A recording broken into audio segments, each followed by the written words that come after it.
What's going on, everybody? Today I'm interviewing John Yannis. Super excited for this guy. Very up and coming, featherweight on the UFC roster. So very excited for it. So enjoy. So what I wanted to start off with is, your Fury run. Let's talk about that. I mean, you had an amazing run, three fight win streak, led to the title, obviously. Right. How do you think that that stretch builded your confidence? Like, how did that continue to build your confidence into the fighter that you are today? It built my confidence in proving really to myself what I was capable of. I kind of had to sit back after a loss because I was on a four fight winning streak in 2023. I won four fights that year and went 4-0 that year. And then early in 24, I took my first like legit L that I felt. My first two prior losses were split decisions. So um early 24, I finally took a L by submission. It was under also like short notice circumstances in a way. Uh, so after I took that loss, I really just took some time off. Had been grinding and just had to reassess. I needed to spend time with family. I needed to, get some uh wisdom about the journey that I was on in business, like kind of just like what I was the moves that I needed to make as a fighter, and ultimately just get back to the gym when I felt ready. I had been grinding, like I said, for a while.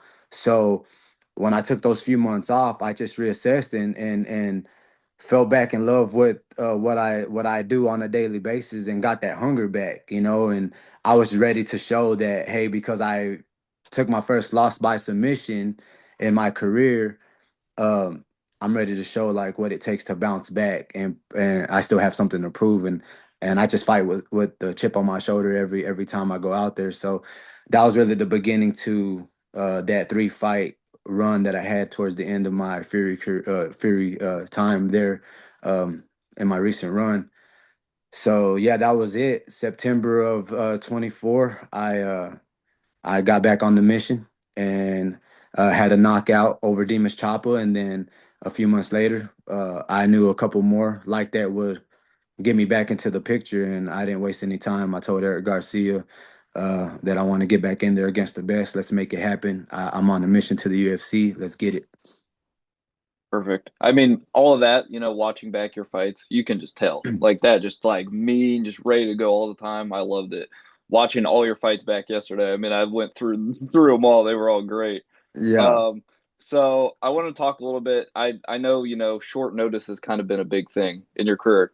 Take me back to, getting the Austin Bashi fight. What was that process like? I mean, what was it, 5, 6 days notice? Well, it was really a 4-day notice. Okay. Yeah, it was a 4-day notice. I was actually, I was ready deep into a fight camp, for the Fury Bantamweight title defense. So I was gonna face another tough prospect on his, trying to make his way to the UFC. And I figured after winning the title, I was gonna get a call up. It turned out that I was probably gonna have to fight for, a title defense for Fury, but I was just ready to do what I had to do to get to the big stage. So I signed the contract. I was in fight camp to defend my 135 belt. I was actually in Houston that weekend.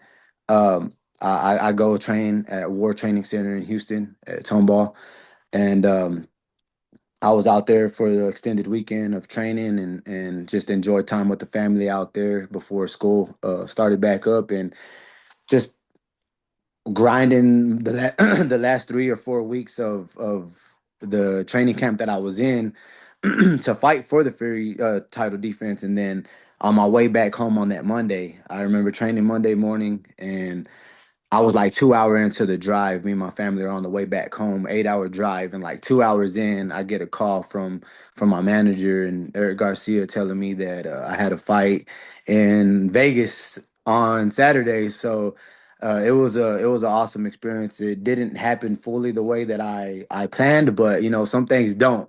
And man, I was just able to soak everything in on how it happened, and ultimately it was what I dreamt about. So I was ready to get back home. I finished the rest of the drive, And the next day on the Tuesday, I'm on the flight to Vegas, getting ready to handle fight week. Yeah. So that actually kind of led me into my next question. You know, your debut didn't go the way you wanted. Like that's the point. What did that teach you in that moment that nowhere else could teach you? What did you learn right there and then in the cage?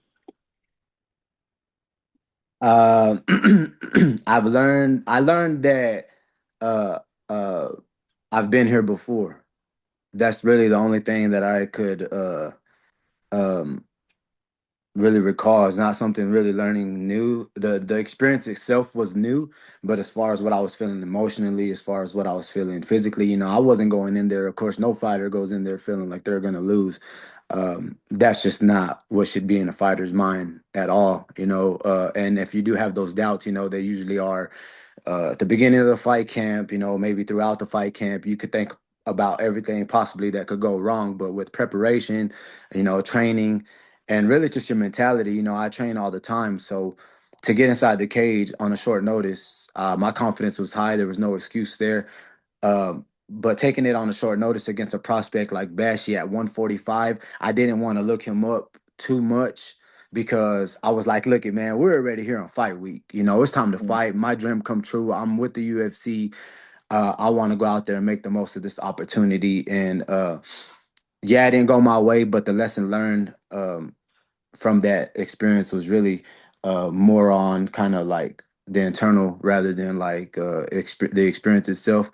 It was just me reminding myself, look, I've been here before. The I had to really process everything with the wins that I had, the losses that I've had, and the only times that I've ever been finished were from style switch ups and short notices on my fight record, right? So uh, taking all that in, I'm just ready to prove what I can do at a full camp at my weight class, not giving any excuses. Like I said, I was 100% ready to go and just didn't show up that night. And I did feel the weight difference going into that, into the cage fight night. But anyway, man, I took it on the chin. I've been here before, and here we are. I got back into the gym. I've been training since, still hungry and ready to show what I can do at 135. Yep. I mean it's tough. It's tough taking that fight short notice. And I thought that watching it back yesterday, you showed what you had. When you had that time, you clipped him once, and I thought you did a great Yeah. job. So I think Yeah. that, everything going into this next year, I think you're going to be able to have a full fight camp, and you're going to be able to, show what fully, you can do. And leading that into that question is, what when you look ahead to 2026, what does success look like to you?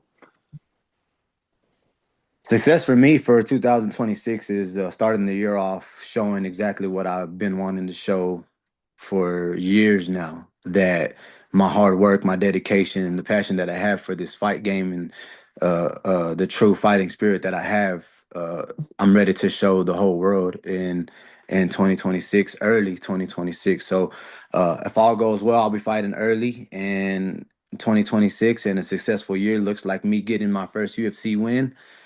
And once people see how I will win this fight, um, or how I'll win my next fight, once they see me just perform with the full camp, fully prepared for an opponent that I know weeks ahead, I know that I can catch more eyes and get more fans, on the team and believing in what I do and who I am and just the fighter that I am for sure. Yeah. I know you said you want to get back in there earlier. Is there a certain, month or something that you're looking to get back, eyeing any cards? Honestly, I'm just waiting for the call. Yeah.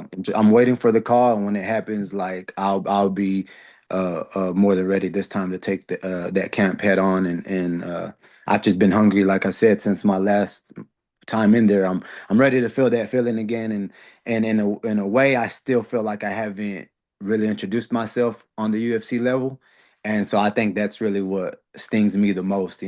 With that L that I took was short notice and just didn't. It stings me in knowing that, but it made me hungry and got me right back into the gym, and I'm just focused on that next walk that I I take to that Octagon on the UFC stage for sure. And then with the Paramount Plus deal, that's just making it a whole nother kind of excitement feeling for sure leading into the year. Oh yeah, for sure. I mean, that's big because new program, new everything, and Right. that's just gonna bring so many more eyes to the fight Yeah. game. If you think about new fans, whole new fan base who wasn't paying, especially for ESPN Plus, now you get that for a cheaper subscription. So I think it's gonna bring a lot more into the MMA community. I know you talked about you feel like the fans didn't see fully what you had in your last fight. What part of your game do you think fans haven't fully seen of you yet, who haven't watched your Fury fights or anything of that sort? Well, really, you know, when they go and just look at kind of more of the meat and potatoes of the things, they see that I've had trouble, with takedown defense recently, maybe even getting my back taken early on in fights. Uh, considering, I was fighting specialists that even, the last guy I fought, the guy that I fought for the Fury title, he fought Payne Tallball and had him in the same positions the whole time that he had me. So, uh, I feel the fans or people that have watched my fights but haven't really seen my Fury fights and really seen like each fight that I've had, they don't really know the fighter that I am. Like I do fight to get up. I do actually have pretty good takedown defense. I was in the high percentages of the takedown defenses all of my pro career. Like I said, whenever I fight with a full fight camp, I'm a fighter that fans want to see. And so I would say like if you haven't seen a full fight, just look at a full fight of mine, on the Fury level.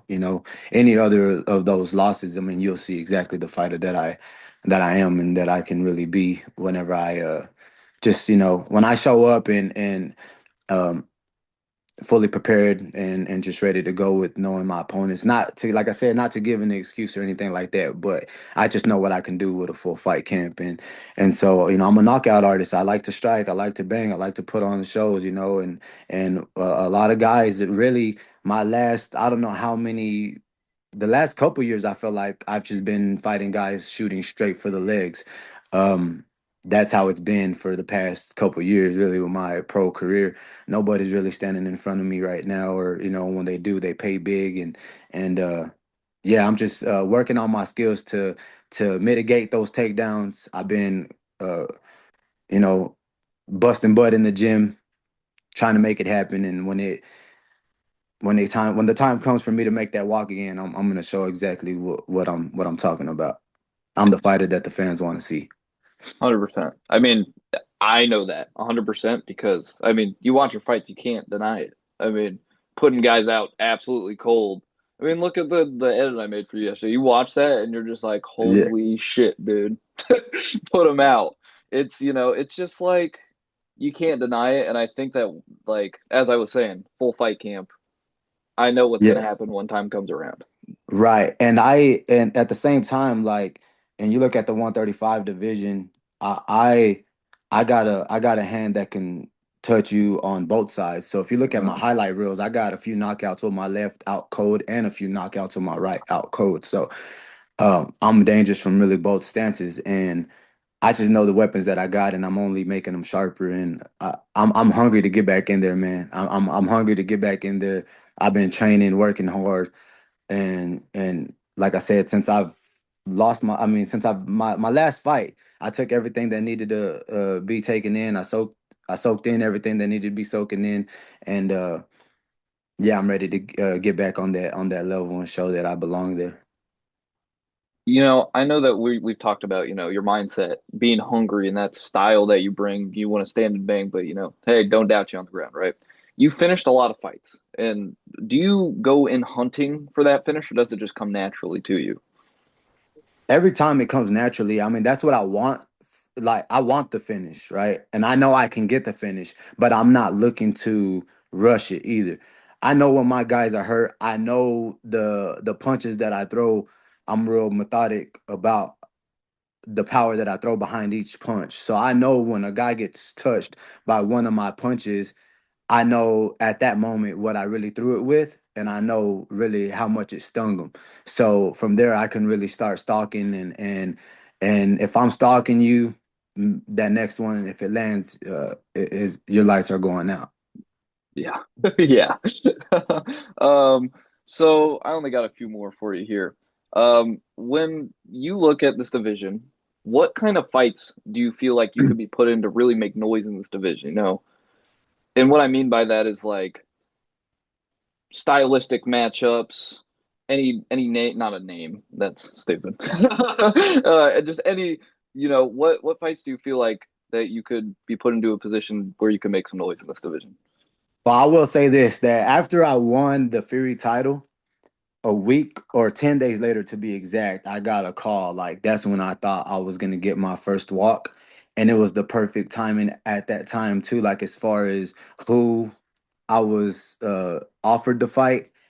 And I was able to make the weight at 135. I was fresh out of a Fury title match, just won the belt. I wasn't injured. I was ready to go. It didn't work out that way, but this guy is a real had a lot of hype and a lot of gears just spinning this past year in 2025. And the style matchup is there. I honestly, I just want to strike with somebody. You know what I mean? Yeah. I've been like fighting just wrestling heavy guys.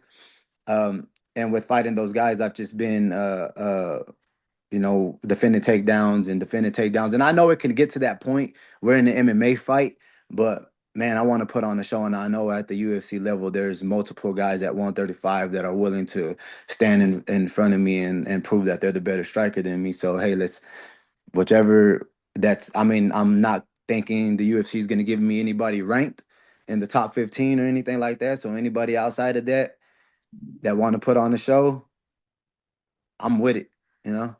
Yeah. Yeah. I mean, that's what I'm talking about. I mean, do you think you want to be back within Q1 if they were able to give you a fight? 100%. a Okay. 100%. Quarter one, let's make it happen. As soon as possible, let's make it happen. You Yeah. know? If they were to give you the call, like going I'm into any day, would you be willing to step up? I'm ready to take a fight. Okay, so I don't think there's anything for January right now, maybe. I don't think there's No. anything for January. Uh Man, February and March sounds really good. You know what I mean? Well, I I really with like February, March, I'm looking at those cards and I'm like, okay, Houston is dope. I fought out of Houston. Fury's out of Houston. Kind of Hmm. made sense. But if that card's already filled up, I think Mexico City is next. Mexican fighter spirit. Put somebody in front of me that wants to show that in front of their country. Let's do that. Or, Vegas sometime after that. Or I don't know. I honestly don't know. But Seattle. yeah, anything February, March, Hmm. I want to walk. I want to make that walk for sure. 100%. I mean, I'm from Seattle. So, I mean, I'd love to watch you fight Okay, live. Yeah. word, word. So, I mean, that would be dope. And I'm covering that event. So, Oh I would be yeah, there. Yeah. So, nice, bro. yeah. So that would be awesome. But, Yeah, no, I think that, coming into 2026, I only have one more question for you. Going yeah, into 2026, I think that you have all the momentum riled up to you. I mean, I feel like people haven't seen your full potential, you right. you only got one fight, and if people aren't like diehards and they're not going to watch Fury, they only saw that little bit. And I think 2026, you're going to shock a lot of people, and I think you're going to put someone's lights out. UFC knockout of the year contender. I mean, you're a walk off KO guy. I mean, that's just going to go everywhere. What is your message to the fans that just don't know you yet? I feel like I asked you this a little bit earlier, but in a different context. What is your message to them going into 2026? My message to my fans or to the fans, period, to the UFC fans around the world is just keep watching. And more Perfect. eyes are going to be on the UFC with the Paramount Plus deal. Keep watching. I got some shows to give to the people for sure. Yes, sir. All right. Well, that's all I have for you. I really enjoyed working with you. This was great. I'll make sure to post more and tag you in it. I really enjoyed. I'm super excited to see what you got going on next, and I'll make sure to keep in touch with you. Hey, I appreciate you, Owen. Yep. All right. Thank you so much, John. Thanks for your time, Have a man. blessed night. Hey, you too.